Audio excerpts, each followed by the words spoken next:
Est-ce que certains se rappellent le récit du bûcheron dans les temps anciens? Un bûcheron qui habitait dans un village, dans une contrée, où les gens, au lieu d'adorer Allah, ils avaient pris pour habitude, pour divinité, un arbre auquel ils avaient pour croyance que lorsqu'ils attachaient des choses dans les branches de cet arbre allait exaucer leurs souhaits et allait leur accorder les vœux qu'ils ont fait, en attachant les objets qu'ils attachaient, quelconque objet. Et un jour, ce bûcheron, lui qui est en fait croyant, qui est musulman, il décide avec El-Ikhlas, il dit: pour Allah, je vais partir, je vais couper cet arbre et je vais délivrer tous les gens de cette contrée, de cette fausse croyance et de ce péché manifeste, de ce grand péché qui est de donner des associés à Allah, qui est de commettre le shirk en fait, de faire du shirk. Il prend sa hache, les frères, il se dirige vers l'arbre en question, l'arbre entre guillemets que eux ils vénèrent, l'arbre vénéré, et là, Iblis, voyant cette personne, il décide, lui qui à tout moyen veut empêcher que cela se produise, parce que cela, ça sera à l'encontre de ses intérêts. Iblis qui est, rappelez-vous, Allah dit: Inna shaytana lakum aduwwun fattakhidhuhu aduwwa. Shaytan, c'est ouvertement votre ennemi, prenez-le comme votre ennemi. Il veut faire de vous des gens de la fournaise, il veut vous emmener en enfer avec lui.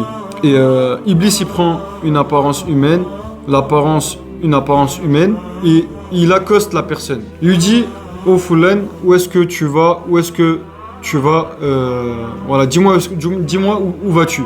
Le bûcheron il dit: je vais en direction de l'arbre que ces personnes-là vénèrent pour le couper, pour plaire à Allah, pour faire une œuvre qui plaira à Allah. Et là, Iblis, il lui dit, bien sûr lui, il sait pas que c'est Iblis, il lui dit: attends, regardez comment Iblis il est malin. Il lui dit: attends, moi je te propose quelque chose. Là, actuellement, que tu coupes que tu coupes cet arbre ne changera rien à la situation des villageois. Parce que, regarde, autour de ce village, il y a telle forêt qui fait que, même si toi tu coupais cet arbre-ci, les gens prendraient pour idole, ils vénéreraient d'autres arbres qui sont dans la forêt, à côté. Mais, moi ce que je te propose, si tu me laisses faire, écoute-moi, je te donne tous les jours, tous les matins, qu'est-ce que t'en dis? Je te donne tous les matins un caisson d'or, je te donne tous les matins un caisson d'or sous ta couette, sous ton lit, et tu laisses tomber cette idée qui, de toute façon, même si toi tu coupais cet arbre-là, cela ne changerait en rien leur croyance et ils continueraient à faire ce qu'ils faisaient avec un autre arbre en fait. La personne elle réfléchit, elle pèse le pour et le contre, elle dit: ah ouais c'est vrai, c'est pas con. Au final en réalité je vais pas gagner grand chose. Du coup elle renonce à cet acte qu'il voulait faire au départ pour Allah, la personne renonce et rentre chez elle. Ce qui se passe les frères, c'est que le premier jour il a eu son caisson d'or, il a eu ses pièces d'or. Le deuxième jour il a eu ses pièces d'or, mais le troisième il a vu se levant le matin qu'il n'y avait rien sous sa couette. Du coup, il dit quoi? Il dit: cette fois-ci, Wallahi, je vais me venger. Moi, personne ne peut me prendre pour un imbécile. Personne ne peut me prendre... Personne peut me prendre à la légère comme ça. Et je vais aller et je vais me venger. Et pour la peine, je vais couper cet arbre...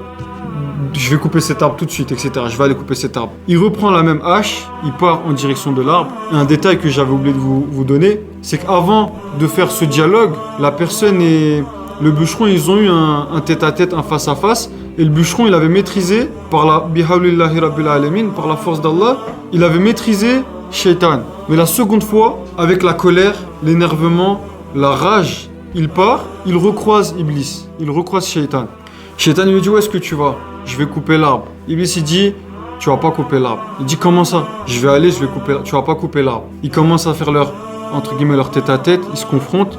Et là, Shaitan, Iblis, il met en un rien de temps la personne KO, en PLS, et il s'assoit dessus. Et la personne, elle est outrée, parce que la première fois, il avait eu la force de le vaincre, et la seconde, voilà que Shaitan prend le dessus sur lui. Et là, Shaitan, il lui dit: tu veux que je t'explique pourquoi la première fois, tu as réussi à me mettre... KO, à me vaincre, alors que cette fois c'est moi qui ai pris le dessus sur toi, alors que cette fois c'est moi qui suis assis sur toi. La première fois, ton intention, elle était véridique. Tu avais El-Ikhlas, tu faisais ça pour Allah. Et quand quelqu'un fait quelque chose pour Allah, Allah lui facilite, il lui donne la force. Mais cette fois-ci, tu l'as pas fait pour Allah.